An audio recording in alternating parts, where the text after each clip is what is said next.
Bonjour à vous et bienvenue pour ce tirage sentimental concernant le signe du Poisson. Eh bien, j'espère que vous allez tous très bien, que vous êtes prêts à réveillonner comme il se doit. N'hésitez pas à liker, à vous abonner à ma chaîne parce que ça fait toujours plaisir de savoir que vous avancez avec moi, que mes vidéos vous plaisent. N'hésitez pas également à laisser des commentaires, j'y réponds systématiquement avec plaisir. D'habitude, je fais mes tirages sentimentaux du 15 au 15 du mois suivant. Là, étant donné qu'il y avait la pleine lune le 18, je trouvais ça intéressant d'être dans les énergies de la pleine lune. Donc là, cette vidéo ira de la pleine lune, donc qui a eu lieu hier le 18 décembre, à la pleine lune qui aura lieu en janvier. Donc, où en sont les poissons sentimentalement? Alors, donc là, j'ai le voyage qui vient de tomber et le labyrinthe. Encore une fois, les cartes ne sont qu'un support pour moi, donc je vais vous dire là ce qui me vient concernant les cartes qui viennent de tomber. Là, pour moi, les poissons, vous avez envie de vous évader d'une situation où vous avez l'impression de ne plus... Voilà les mots qui me viennent. En canalisation, vous n'avez plus l'impression de voir le vrai du faux. Vous avez l'impression que finalement... les choses ne sont plus claires dans la relation dans laquelle vous êtes ou avec la personne que vous avez, avec qui vous voulez vous mettre en couple, et que finalement, est-ce que vous vous seriez pas, non j'ai trop de cartes, est-ce que vous vous seriez pas un petit peu leurré, est-ce qu'il y a des choses que vous n'auriez pas vues? En tout cas, vous avez vraiment le sentiment de... Non, moi j'ai l'impression que vous êtes en relation et que vous avez l'impression, j'ai l'impression que vous avez le sentiment de vous sentir étouffé, étouffé de par cette espèce de manque de clarté. Vous savez, dans une relation, quand les choses sont claires et elles sont limpides, vous êtes heureux, vous respirez, j'ai trop de cartes, vous respirez à plein poumon, et là, ouais, j'ai le sentiment que vous avez l'impression d'avancer un petit peu, d'être freiné en fait, et d'avoir le sentiment un petit peu d'étouffer. En termes de ressenti, j'ai le cœur serré. Voilà. Voilà ce que j'ai. Alors, qu'est-ce qui a fait que vous en êtes arrivé là, les poissons? J'ai le rêve et j'ai la faux. Je pense que vous êtes dans une relation et que cette relation-là, ça fait un moment que vous envisagez de l'arrêter. Ce que je ressens, c'est que vous avez le sentiment qu'il faudrait l'arrêter depuis un moment, qu'il y a quelque chose qui ne va pas, que vous n'êtes pas forcément là où vous devriez être, vous aimeriez être, et vous ne vous écoutez pas. Et vous ne vous écoutez pas, et c'est quelque chose que vous vivez depuis un moment, et vous ne vous écoutez pas. Parce qu'en fait, vous n'arrivez pas, vous avez le sentiment qu'il y a quelque chose qui ne va pas, et que vous n'êtes pas forcément avec la bonne personne, mais vous n'arrivez pas à trouver les éléments factuels, c'est-à-dire les éléments concrets, qui vont vous permettre de dire non, stop, j'arrête, je m'en vais. Voilà, il vous manque, comme par exemple, c'est un exemple, je dis pas que c'est ce qui se passe, et c'est même pas mon ressenti d'ailleurs. Vous voyez, quand parfois vous pouvez avoir le sentiment que votre conjoint vous trompe, mais que vous n'avez pas de preuve qu'il vous trompe, et que vous ressentez qu'il y a quelque chose qui va pas, mais que vous n'avez pas encore en main des choses qui vous permettent de lui dire, bon ben voilà, tu me trompes, tu t'en vas. Et ben là c'est ça. Je sais pas sur quel pan ça se trouve cette problématique, mais vous sentez qu'il y a une problématique, vous sentez qu'il y a quelque chose qui ne va pas et vous n'arrivez pas à mettre le doigt dessus pour quitter cette relation. Qu'est-ce qui vous bloque? Alors, l'instabilité sur l'engagement. D'accord?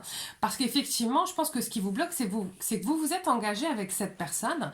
Vous aviez réellement le sentiment que cette personne était la bonne pour vous et que cette personne allait vous permettre d'avancer de manière équilibrée, peut-être de construire une famille, de vous installer, etc.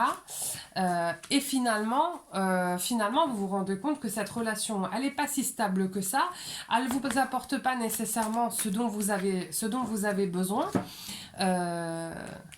Mais vous vous êtes engagé. Et je pense que des éléments bloquants aussi, c'est peut-être, quand je dis vous vous êtes engagé, peut-être le fait d'avoir emménagé, peut-être le fait d'avoir présenté vos parents à cette personne. Vous voyez, tous les facteurs un petit peu émotionnels qui peuvent bloquer quand on doit quitter une relation. Bah, c'est ça qui vous bloque là aujourd'hui. Alors, qu'est-ce qui va vous aider? Donc, j'ai la famille, l'échec, la croix et les masques. D'accord? Donc là, pour moi, ce qui va vous aider, c'est que vous avez certainement des gens autour de vous qui vont soit vous apporter des éléments de réponse concrets, soit en tout cas vous permettre d'avoir la prise de conscience ou le courage nécessaire de dire non stop, il y a quelque chose qui va pas, j'arrive pas à mettre le doigt dessus, mais le fait que moi-même je me sente mal dans cette relation, en gros c'est un élément suffisant pour pouvoir le quitter. Après c'est possible aussi que ce soit votre famille ou vos amis qui vous fassent un électrochoc en disant mais attends tu peux pas, tu vas mal, tu le sais, on le sait tous, pourquoi tu restes, tu vois, et vous voyez, et ça peut du coup permettre d'ouvrir une conversation et aussi le fait de parler de votre situation à des personnes qui y sont extérieures, souvent ça peut vous permettre d'y voir plus clair.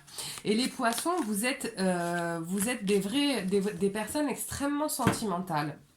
Et quand vous aimez, vous avez tendance à ne plus rien voir à part l'autre. D'accord? Faites confiance à vos amis. Faites confiance. J'ai trop de cartes. Quoi que j'en ai. Bon. Faites confiance à vos amis. Faites confiance à votre famille.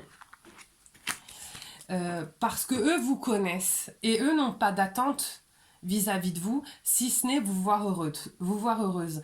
Donc si votre famille et vos amis vous disent attention, vous disent prends soin de toi, il y a quelque chose qui ne va pas, écoutez-les, essayez de comprendre ce qu'ils veulent vous dire, d'accord?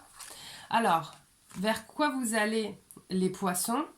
Donc là j'ai le retour, j'ai l'éponge, j'ai l'ours. Je pense que vous allez être dans une phase où vous allez essayer de trouver à l'intérieur de vous le courage de quitter une situation. Je ne suis pas nécessairement sûre que vous allez le faire immédiatement, mais je pense que vous allez peut-être... j'avais une carte qui s'était retournée. Hop, elle est là. Attendez. Hop. Je pense pas que vous allez partir immédiatement, mais je pense par contre que vous allez commencer petit à petit à préparer psychologiquement votre départ de cette relation en fait. Voilà, ça se fera pas sur la prochaine lunaison, ça se fera peut-être après. Là, vous allez être vraiment dans un moment où vous allez construire votre argumentaire intérieur pour pouvoir quitter une situation. Alors, voilà la carte conseil pour vous, les poissons, c'est l'harmonie. Le chaos se manifeste lorsque nous essayons de résister au flux naturel de la vie. Tout fonctionne par cycle. Chaque étape de la vie a un sens et a une raison d'être. Chaque jour peut se dérouler dans l'harmonie si tel est ton désir. Je pense que vous allez entrer dans cette quête de l'harmonie parce que là, cette relation ne vous permet pas de l'être. Et pour vous, c'est hyper important de vous sentir épanoui dans ce que vous vivez. Et d'ailleurs, c'est normal, hein, c'est le cas pour chacun d'entre nous. Et donc, vous allez petit à petit chercher vos réponses pour pouvoir aller vers du meilleur pour vous. Voilà les poissons, écoutez, encore une fois, n'hésitez pas à liker et à vous abonner. J'espère que ce tirage vous a plu. N'hésitez pas à me laisser des commentaires, j'y répondrai avec plaisir et moi je vous souhaite une magnifique soirée. Au revoir.